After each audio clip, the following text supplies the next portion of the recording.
Well, joining us now, Tom Fitton. He's the president of Judicial Watch. Sidney Powell, General Michael Flynn's defense attorney, former federal prosecutor, best-selling author.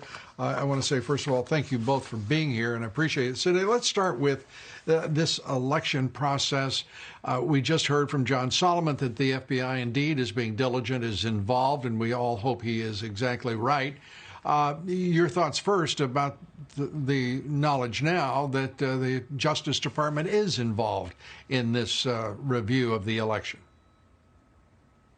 Well, I'm delighted to hear that. I think there are any number of things they need to investigate, including the likelihood that 3% of the vote total was changed in the pre-election voting ballots that were collected digitally by using the Hammer program and a software program called Scorecard. That would have amounted to a massive change in the vote that would have gone across the country and explains a lot of what we're seeing. In addition, they ran an algorithm to calculate votes they might need to come up with for Mr. Biden in specific areas. I think that explains what happened in Michigan, where the computer glitch resulted in a change of votes of about 5,500 in favor of President Trump, just in one of 47 districts. All those districts need to be checked for that same, quote, software glitch, end quote, that would change the result in Michigan dramatically. The same thing is happening in other states. We've had hundreds of thousands of ballots mysteriously appear solely for Mr. Biden, which is statistically impossible as a matter of mathematics.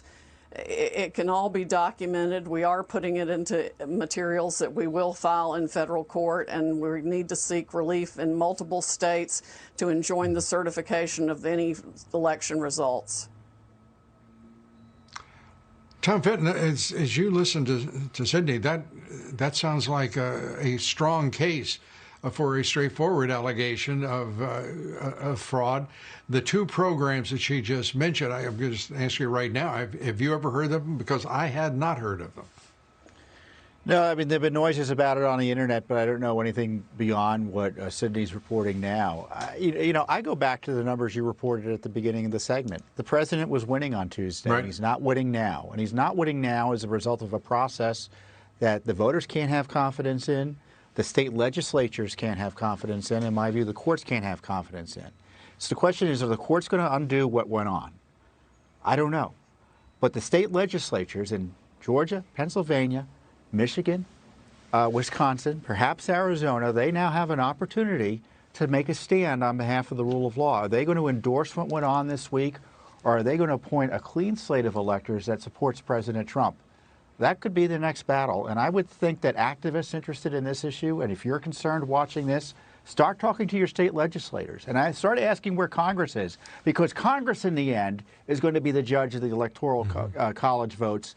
And if I were in Congress, I'd be telling these states, you better keep up on, you better be honest here, because we're not going to accept your votes if your election is a sham. Well, Sidney, let's go back to Hammer and Scorecard. Are those the names that you just used for those programs? What's being done about it, and how broadly were they used by vote counters in various states?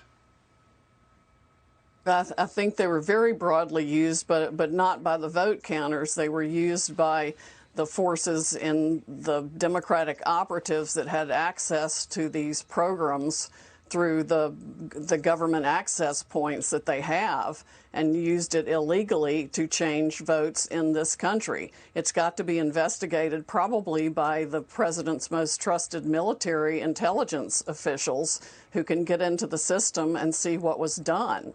But we do have some evidence that that is exactly what happened.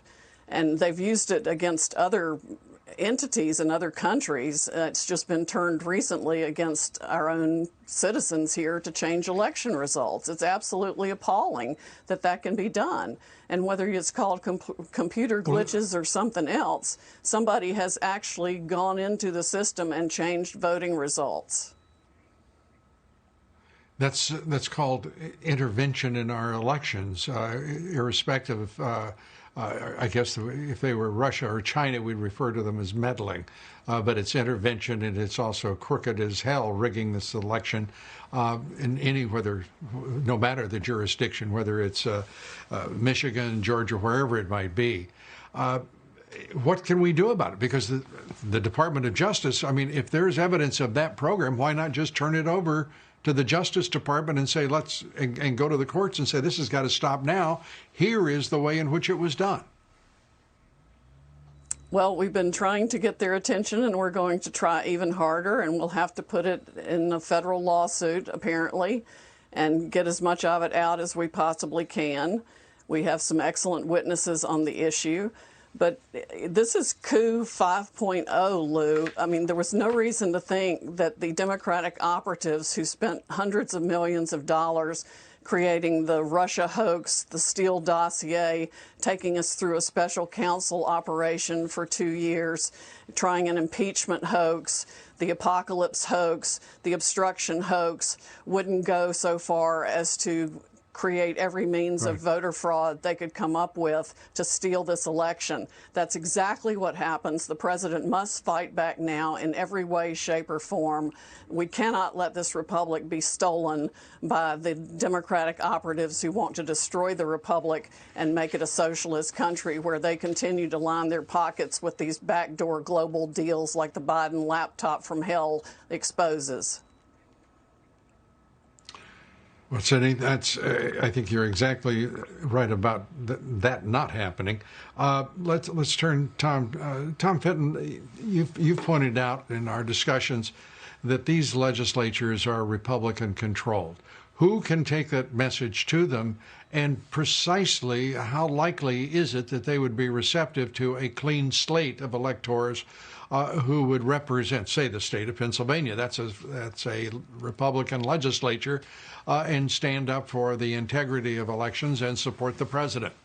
Well, you know, the focus from the media and activists and regular voters and citizens need to be brought to bear here. Certainly the information we're learning from campaign activists on the ground, independent journalists like John Solomon, the work of Judicial Watch should also be brought to bear. I mean, we knew going into this election in Pennsylvania, Lou, there were 800,000 extra names in the rolls in Pennsylvania. Nevada County has 154,000 inactive names on the rolls. Clark County, Nevada, I mean. So we've got this problem of dirty election rolls, mailing and balloting being allowed to draw from them. And apparently a Republican Party that doesn't demand that those rolls be cleaned up. I mean, that's crazy. Could you put up that graphic again, please, folks? I want everybody to see what they're looking at, because this is really very important, what Tom's talking about. The control of both chambers of the legislature in these states that are critical right now in deciding who the next president will be: Michigan, Wisconsin, Arizona, Pennsylvania, North Carolina, Georgia. They must play a role in this to preserve the integrity, just as Tom Fitton is urging. And Sidney Powell, what you're breaking here tonight is extraordinary as well. We've got to go. We're at that point. But thank you both for everything you're doing for the country and for the president. We appreciate it. Thanks so much.